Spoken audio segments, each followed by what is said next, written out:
doesn't stop for a pandemic, and neither do we. Get the information you need to stay safe every day, right here on the Weather Channel. Well, the Gulf Shore is just one city along the Gulf Coast on alert for Hurricane Sally. Joining me now on the phone is Gulf Shore's Mayor Robert Kraft. Mayor Kraft, thanks so much for joining us. What preparations have you guys made to keep residents safe during this hurricane? Well, we have been cleaning out all of our ditches. Obviously, this is going to be more of a flood event, apparently, and hopefully than a wind event. So trying to keep our roads open and trying to get people out of low-lying areas so they're not trapped and we can't get to them and they can't get out. So it's been just preparing for unbelievable amounts of rain. Yeah, it does look like that is going to be one of the big calling cards with this system. Now, of course, we're in the midst of dealing with a pandemic, the coronavirus. Has that provided any challenges while preparing for this storm? It sure has, particularly in shelters. What shelters that we have in the county have so little space because they can only put a small percentage. You get about 10 to 20% of the folks they would normally get in because of social distancing requirements. So open and operating shelters are hard to find. Now, we've seen in the past year that several cities have sort of worked with hotels to try to open those up as maybe some places that folks can go. Is that something you guys have been doing or considering? We have not done that. We're really in the flood area. Everything south of Highway 98 in Foley is not really the right place to put a shelter. So we've got to move shelters, folks, north of Foley in the areas a little higher ground and not as subject to flooding and other issues. So we don't have anything in Gulf Shores operating as a shelter. Gotcha. Now, of course, Gulf Shore is a popular tourist spot. What advice do you have for people who may be vacationing in the area? Well, if they're here and they haven't left, and a lot of them have, I think we're down to around 10 to 15% occupancy, where we were in the 50 to 60% range. So I think a lot of people left yesterday, which is good.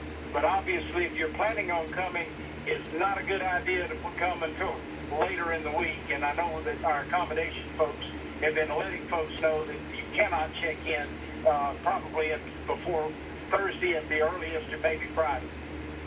Certainly some good advice there for folks who may be visiting. What about folks who live in Gulf Shores? What do you want those folks to know at this hour?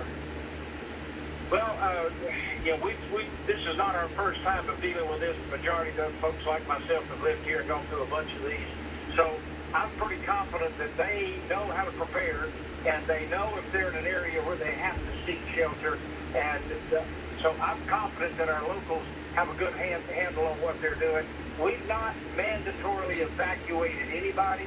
Our governor's issued a voluntary evacuation, and that really, I think most of the folks that live here know what to do.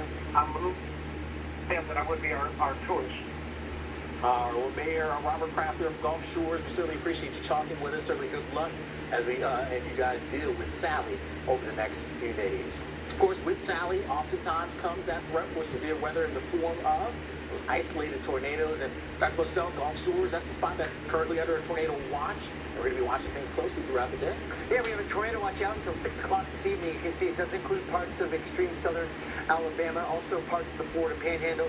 Again, this goes until 6 o'clock local time this evening. So we have the rest of the morning and afternoon with that increasing threat of tornadoes. Right now, the rain is more steady and more stable. We don't have a real high-end tornado threat right now, but whether or not we get there, that tornado threat will increase during the afternoon as some of these bands that are offshore now get a bit closer. You can see there's some squiggly stuff ongoing in some of the appearance of some of these elements. There's some of the heavier showers and thunderstorms.